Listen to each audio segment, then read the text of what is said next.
cái chuyện này được không? Tại vì là hôm bữa có đi một cái event rất là lớn với rất là nhiều bạn trẻ khác nhau, mà đặc biệt là các bạn mà đang ở cái tuổi là cấp 3 và chuẩn bị đi tìm cái định hướng nghề nghiệp cho mình á.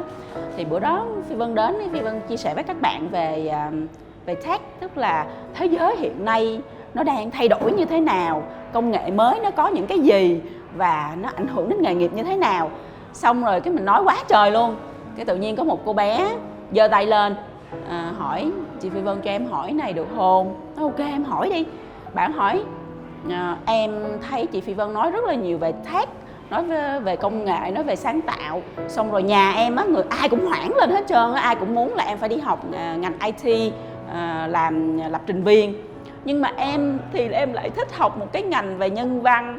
Em thích lắm, mà chị thấy là nếu mà em đi học ngành nhân văn xong ra em có bị thất nghiệp không?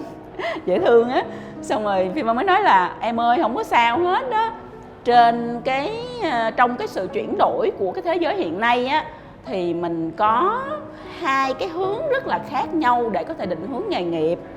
Dĩ nhiên á, là mình đang sống trong một cái xã hội và một cái thế giới mà nó thay đổi quá nhanh, thay đổi cập nhật hàng ngày, bởi vì có quá nhiều những cái công nghệ mới nó được sinh ra. Ví dụ như những cái từ khóa mà nghe rất là khủng khiếp ha, nghe muốn trầm cảm luôn. Ví dụ mình nói là AI, tức là trí tuệ nhân tạo, Artificial Intelligence, trí tuệ nhân tạo. Oh my god, trí tuệ nhân tạo là cái gì? Nó làm sao? Nó sẽ thay đổi mình như thế nào? Rồi mình nghe những cái từ khóa ví dụ như là IoT, mạng lưới vạn vật kết nối, mình nói trời ơi cái gì vậy, cái từ gì mà nghe không biết đó là cái gì luôn. Thì nó sẽ ảnh hưởng đến cuộc đời của mình như thế nào. Thì khi mình nghe những cái từ khóa như vậy mà mình không hiểu các bạn, thì mình sẽ rất là hoang mang và rất là sợ hãi, và mình không biết mình phải hội nhập như thế nào. Các bạn đừng có lo, hay nói câu này nè, đừng bình tĩnh nhưng mà cũng đừng sợ hãi. Đừng sợ hãi là tại vì ok, chuyện mới nó xảy ra hàng ngày là chuyện bình thường. Đâu phải một mình không hiểu đâu, tất cả mọi người trên thế giới đều không hiểu mà, đúng không? Phi Vân cũng không hiểu mà, cũng phải đi học mà, đúng không ạ? Thì các bạn đừng có gì phải sợ hãi chuyện đó hết. Nhưng mà đừng bình tĩnh có nghĩa là đừng có nghe không hiểu xong rồi ngồi yên không làm gì hết á, ngồi xếp bằng nghe nhạc chờ người ta nói cho mình nghe, thì không có bao giờ có chuyện đó xảy ra đâu nha. Cho nên là đừng bình tĩnh cũng có nghĩa là mình cũng phải tự mình chủ động, mình tìm hiểu để mình có thể học được những kiến thức mới, để mà mình có thể hội nhập vào trong thế giới mới. Tuy nhiên đó là với cái sự xuất hiện của nhiều technology, nhiều công nghệ như vậy, thì trên thế giới nó chia phe ra ha, nó chia hai phe khác nhau. Một phe là những cái sự nghiệp, những cái công việc mà nó rất là liên quan đến technology, đến công nghệ. Bây giờ kể cho các bạn nghe một vài những cái công việc ha, mà nó vừa được sinh ra trên thế giới mà nó sẽ thịnh hành nhất trong 10 năm tới đây.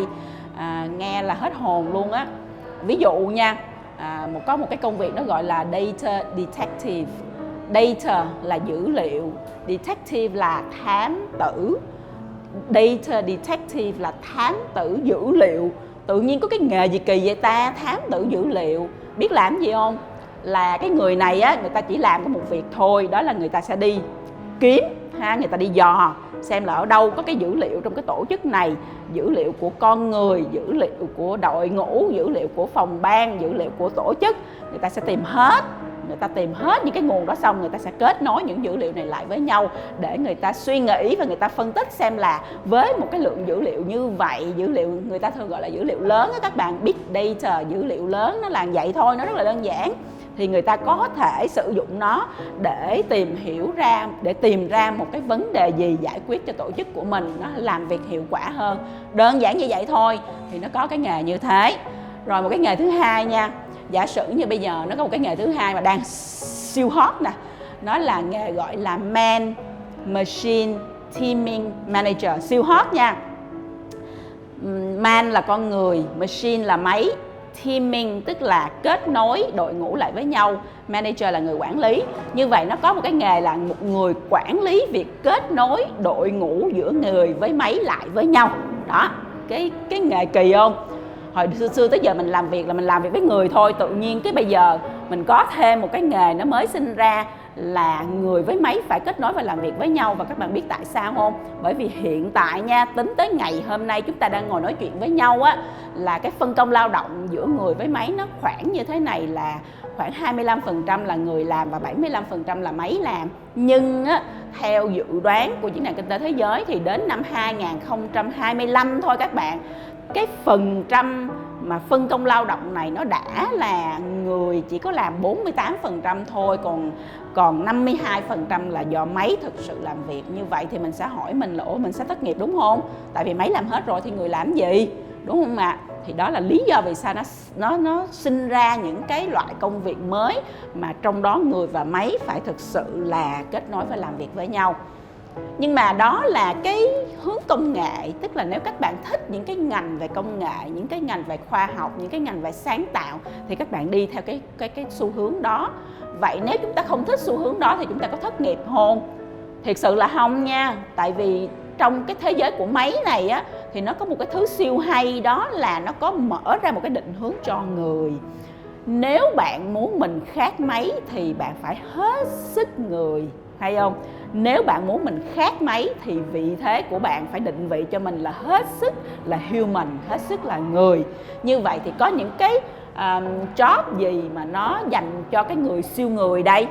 Giờ nói ví dụ nha, là nó có một cái nghề mà nó gọi là walker talker. Walk là đi, walker là người đi, talk là nói, talker là người nói. Cái job walker talker là vừa đi vừa nói. Nó có cái job hay ghê ha, mình không có làm chuyện gì khác hết, mình chỉ vừa đi vừa nói thôi, siêu cool ha. Thì cái người này làm gì?